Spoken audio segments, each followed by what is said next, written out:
बहुत अच्छे तरीके से आप बात कर रहे हैं, हमें लग रहा है कि आप पढ़े लिखे बहुत हैं। हाँ, आईटी बॉम्बे से पढ़ा हुआ ना। जी, आईटी बॉम्बे से एरोस्पेस इंजीनियरिंग किया ना मैंने। आईआईटी मुंबई से हाँ एरोस्पेस इंजीनियरिंग। हाँ। तो इस अवस्था में कैसे प्राप्त हुए? ये अवस्था तो सबसे बेस्ट अवस्था है। ज्ञान के पीछे चलते जाओ, कहाँ जाओगे? यहीं पे आओगे। रहने वाले कहाँ के थे आप? हरियाणा, मतलब जन्म स्थान हरियाणा है, रही तो बहुत जगह पे है। जैसे मुंबई में भी आईटी मुंबई में थे, 4 साल वहाँ पे पढ़ाई की, फिर वहाँ से एमडेस किया, फिर मैं फोटोग्राफी इन सब में चला गया, आर्ट्स में, इंजीनियरिंग से, 3 इडियट्स की तरह। अच्छा, तो जब आपने एरोस्पेस इंजीनियरिंग में पढ़ाई की, उसके बाद कहीं नौकरी भी किया? कोचिंग में पढ़ाया ना मैंने, फिजिक्स पढ़ाया 1 साल।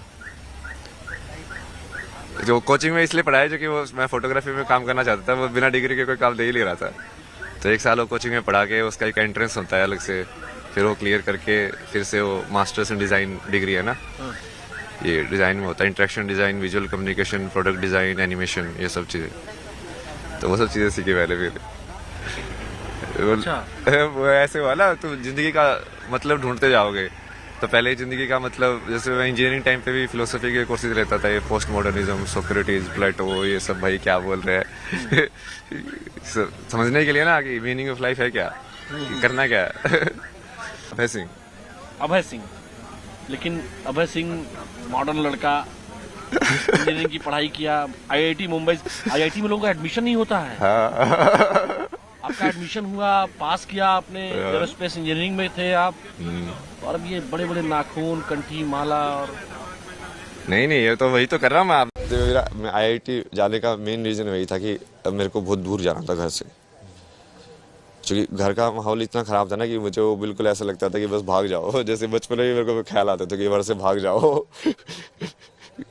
कि वो पता नहीं, वही तुम्हारा जैसे टेंडेंसी होती है, तुमको लगता है कि शांत यार ऐसे होना चाहिए, ऐसा माहौल होना चाहिए, वो माहौल नहीं था। तो इसीलिए जब आईआईटी जाने के बाद जब मैं वहाँ से दूर आ गया, तब मेरे को सवाल है कि अब क्या करूँ भाई, ये तो हो गया, लक्ष्य तो प्राप्त हो गया। तो फिर वो सवाल जैसे हाँ फिर लाइफ में करना क्या, फिर वहाँ से वो शुरू हुआ। परिवार का तो अलग टाइप की सोच थी ना उनकी। जैसे जब मैं फोटोग्राफी में शिफ्ट हुआ तो वो पड़ोसी को बताते ही नहीं ये फोटोग्राफी कर रहा है, उनको ऐसे शर्म आती थी उस चीज़ में। बोला कि ये आईआईटी के बीटेक करने के बाद ऐसे फोटोग्राफी कर रहा है, बताओ क्या वैसे घूम रहा है फोटोग्राफी करते हुए लड़का। मतलब वो समझ रहे हो क्या, अलग ही है वो चीज़। फिर उनको बोलता था कि इसी से क्या छुपा रहे हो तुम। अब वो भी तो मैंने टॉप डिज़ाइन इंस्टीट्यूट से ही पढ़ाई की है उसकी भी। बट वो उनको वो चीज़ें तो समझ में नहीं आती, डिज़ाइन क्या होता है, ये सब क्या होता है। उनको तो फोटोग्राफी का मतलब क्या है, जो स्टूडियो वाले जो है जो पासपोर्ट फ़ोटो खींचते हैं, कभी कभी फंक्शन में जाके जो फ़ोटो खींचते हैं, वो वाले हैं।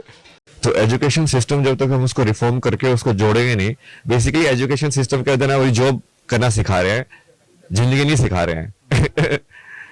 पहले तो जिंदगी के बारे में पता होना चाहिए कि हाँ देख तू ये है, जो जिस चीज का सवाल मैं बोला था ना कि उस जगह पे लेके गए मेरे को कि ऐसे मन कैसे काम करता है, ये सब तो ये सब स्कूल में बताना चाहिए कि नहीं बताना चाहिए। मतलब कि हाँ बच्चों को पहले से ही पता हो कि हाँ ये सब चीजें ऐसे ऐसे काम करती हैं, यदि ऐसी प्रॉब्लम हो तो मुझे इस टाइप का ऐसे ध्यान में मैं कर सकता हूँ, तो इससे मैं शांत हो जाऊंगा। ये व्यवहारिक ज्ञान तो होना ही चाहिए ना उनको, लाइफ में जो काम आए सही में उसके लिए, खुद के लिए। यदि उसका तुम मन और ये सब बढ़िया बना दोगे तो उसकी कैपेबिलिटी तो अपने आप ही बढ़िया हो जाएगी, वो अपने आप ही बढ़िया काम करेगा जॉब के अंदर। अभी लेकिन हम सिर्फ वो वही ऑक्यूपेशनल नॉलेज दे रहे हैं, उसको असली जो ज्ञान है वो दे ही नहीं रहे स्कूल के अंदर। तो उसको वो जरूरी है ना, और क्योंकि उसको प्रैक्टिकल से भी जोड़ना जरूरी है, ताकि वो सिर्फ वैसा ना रह जाए कि हाँ ये सिर्फ आध्यात्म है, मतलब इसमें तो बस बाबा बन के बैठना है ऐसे। नहीं, उसको ये भी दिखाना है कि इससे तुम एक्चुअली में प्रैक्टिकल लाइफ में भी ज्यादा बढ़िया जी सकते हो। कृष्ण ने कहा ना योगस्तु कुरु कर्माणि, पहले योगी बनो उसके बाद कर्म करो, क्योंकि योगी बनने के बाद तुम कर्म बहुत बढ़िया कर सकते हो। हर चीज को तुम 100% करोगे, अभी तक तुम हाफ कर रहे थे। मतलब शादी से तो मेरे को पहले डर लगता था, जो कि मेरे को घर में जो थे ना पेरेंट्स, वो बहुत लड़ाई वड़ाई करते थे। तो मुझे ऐसा था यार ये तो नहीं करना मेरे को, पर मुझे ये भी नहीं पता कि करना कैसे फिर। जो तुमने एग्जाम्पल ही खराब देखा हो, तुमने सही एग्जाम्पल देखा ही नहीं है कि उसको निभाना कैसे होता है, सब कैसे फॉलो करने होते हैं रिश्ते। तो उसकी वजह से वो, अब जैसे गर्लफ्रेंड तो थी 4 साल तक, बट वो वहीं पर अटक गया, मुझे आगे का डायरेक्शन ही समझ में नहीं आया कि मैं करूँ कैसे। जैसे बहुत टाइम तक तो मुझे लाइफ में ऐसे ही करता था यार, 30 साल तक 40 साल तक जियो, ये हो जाएगा फिर ख़त्म, क्या करना है यार ज़िंदगी में, क्योंकि शादी वादी तो करनी नहीं है, ये सब अपने से होगा नहीं, ये झंझट वंझट तो वो डायरेक्शन वही है ना कि तू कहीं ना कहीं आप वो देखोगे ना कि वो चीज़ तुमको कहीं लेके जा रही है। ये बिंदु तुम बाद में देख के जब कनेक्ट करते हो ना, तब तुमको समझ में आते हैं। जर्नलिस्ट में भी मैंने इनके ऊपर ही बहुत कमेंट किया ना, मैंने लिखा हुआ है ऐसे कि बहुत सारे ऐसे हैं भारत के जिनको ये अमेरिका वाले पैसे दे देते हैं, अवार्ड दे देते हैं, तो वो अमेरिका की बोली बोलना चालू कर देते हैं।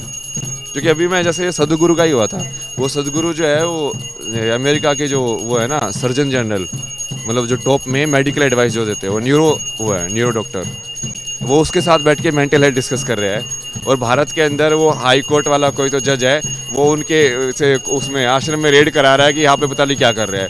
अरे भाई, वो इंसान को समझ में आता है कि इस इंसान की वैल्यू क्या है। अब तुम गधे हो क्या, मतलब कि वो न्यूरो ब्रेन सर्जन है, वो यदि उस सदगुरु को साथ में बैठ के उसको रिस्पेक्ट दे रहा है, तो उसको समझ में आता होगा ना कि हाँ, ये इंसान की बातों में कुछ दम है। और तुम यहाँ पे बैठ के बोलते हो कि अंधविश्वास है, ये सब है। अरे यार, कुछ तो देखो, मतलब सत्य तो सामने आएगा ना। उन लोगों का तो विनाश निश्चित है ना। ये तो मैंने पहले ही कर दिया था। पूरी वाइट सिविलाइजेशन खत्म, पूरा इस्लाम खत्म। मुस्लिम लोगों से दिक्कत नहीं है, जो बढ़िया है। इस्लाम की विचारधारा खत्म होनी चाहिए, विचारधारा गलत है, नफरत सिखाती है। वो खुद नफरत करते हैं, फिर दूसरे वालों को जाके वगैरह करते हैं कि नहीं तू पीस में रहे। अरे तो तू भी तो पीस में रहे तू क्यों तोड़ रहा है हमारे मंदिर? जब उनके तोड़ने की बारी आती है, बोले नहीं देखो पीस लो। तुम्हारे पास पावर थी तब खाती है पीस सब नोटंकी है ना। वो दोनों साइड खेलते हैं, वो विक्टिम कार्ड भी खेलते हैं और ओप्रेसर कार्ड भी खेलते हैं। अभी तो बहुत कुछ करना है इंडिया की पॉलिटिक्स में, सब कचरा साफ करना है। जैसे ये सब भिंडी टिंडी पिंडी, ये सब चोर लोग इकट्ठे होके बैठे हुए हैं, पप्पू गांधी। यूपी की पॉलिटिक्स, यूपी में तो वही है ना। ये सब क्या है यार, ये सब बिल्कुल छोटी सोच से निकली हुई पार्टियां है सारी की सारी। कोई रूट ही नहीं है उनके पास। ऊपर से इक्वालिटी दिखाने वाली समाजवादी पार्टी, बहुजन समाज पार्टी, तो एक ही पार्टी होनी चाहिए ना जो सबको बराबर ट्रीट करे। अलग अलग पार्टी उस समाज वर्ग या वर्ग की बनाने की जरूरत ही क्या है? वो इसलिए हो रहा है क्योंकि तुम डिफ्रेंशिएशन हो रही थी उसमें, फिर वो फायदा उठाते हैं। सब करप्ट ही है वैसे भी ये सब को साफ करेंगे ना ये कांग्रेस, ये कैंसर भारत का। आध्यात्मिकता लोगों को समझ में नहीं आई, इसलिए गांधी को महात्मा का नाम दे दिया। कैसे महान आत्मा हो गई वो? क्या किया उन्होंने? क्या तप किया उन्होंने? क्या सिद्धि थी उनके पास?